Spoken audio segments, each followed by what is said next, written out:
오늘 말씀은 예레미야 애가 3장입니다.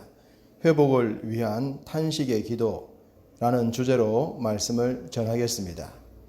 예레미야 선지자는 요시야 왕 때로부터 남왕국 유다의 멸망과 회복을 위해 예언하고 예언했었지만 배도한 이스라엘은 모든 예언을 외면하고 말았습니다. 예언을 무시하면 무시할수록 당할 고통이 클 것이라고 했는데 결국 그 고통을 보면서 에가스를 기록했습니다. 그는 백성들이 당하는 고통을 자신의 고통으로 표현했습니다. 그래서 각 구절에 내가, 나의 라는 1인칭으로 표현이 된 것입니다. 1절 여호와의 분노의 매로 말미암아 고난 당한 자는 나로다 고 했고, 3절 종일토록 손을 들어 자주 나를 치셨다고 했으며, 5절 고통과 수고를 쌓아 나를 애우셨다고 했습니다. 모든 종류의 고통이 선지자 자신을 공격하고 있었다고 말하고 있습니다. 8절에는 내가 부르짖어 도움을 구하나 내 기도를 물리치셨다고 했는데, 예레미야 33장 3절에 너는 내게 부르짖어라 내가 네게 응답하겠고 내가 알지 못하는 크고 은밀한 일을 내게 보이리라고 하셨던 하나님께서 선지자의 기도조차 물리치셨다고 합니다. 이렇게 된 이유가 스가랴서 7장 11절 말씀처럼 그들이 듣기를 싫어하며 등을 돌리며 향하여 듣지 아니하려고 귀를 막았다는 말씀 때문이지 않겠습니까?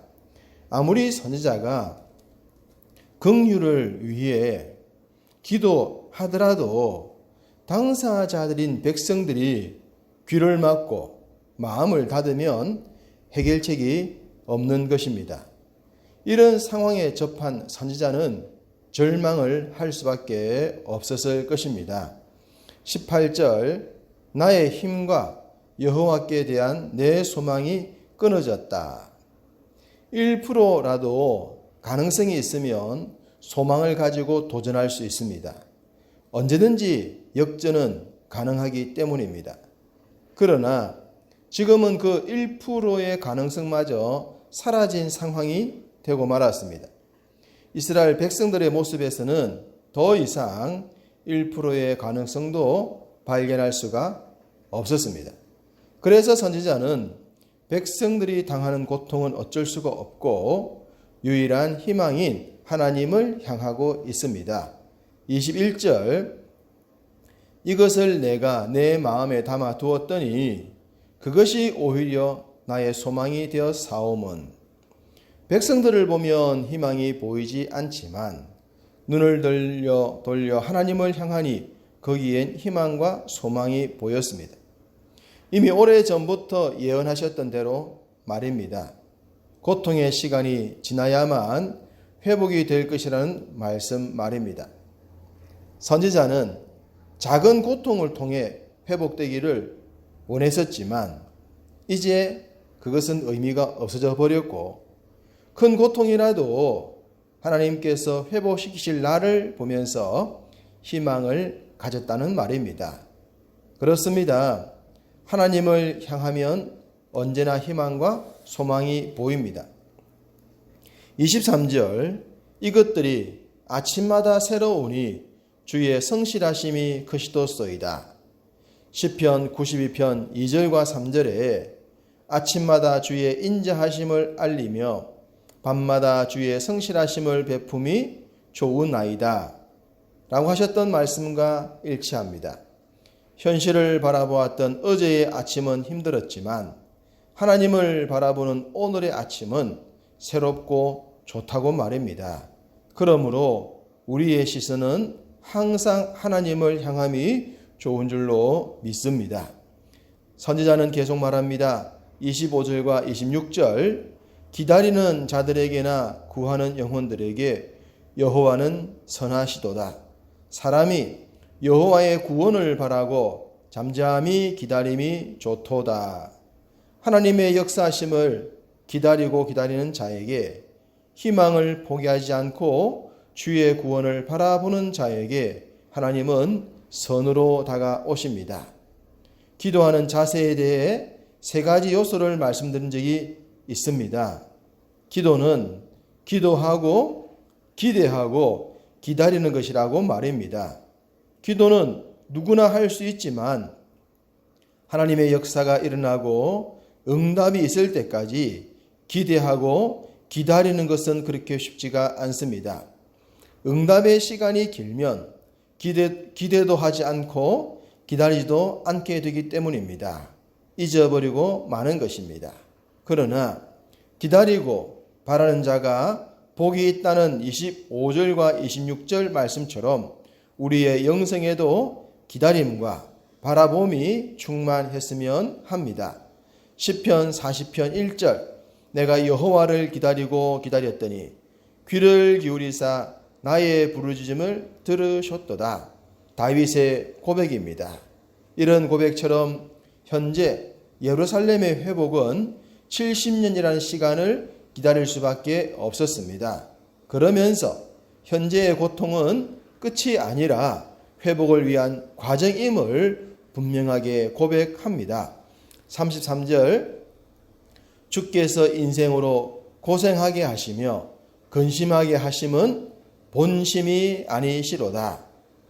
하나님의 본심은 선하시기에 나쁜 것을 주실 일이 없습니다.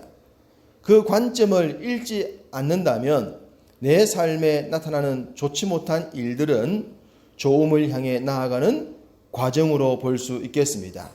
행여 하나님의 주권적인 역사일 수도 있고 우리의 연약함 때문일 수도 있겠지만 그 모든 것을 통해 선하신 하나님을 놓치지 않아야 합니다.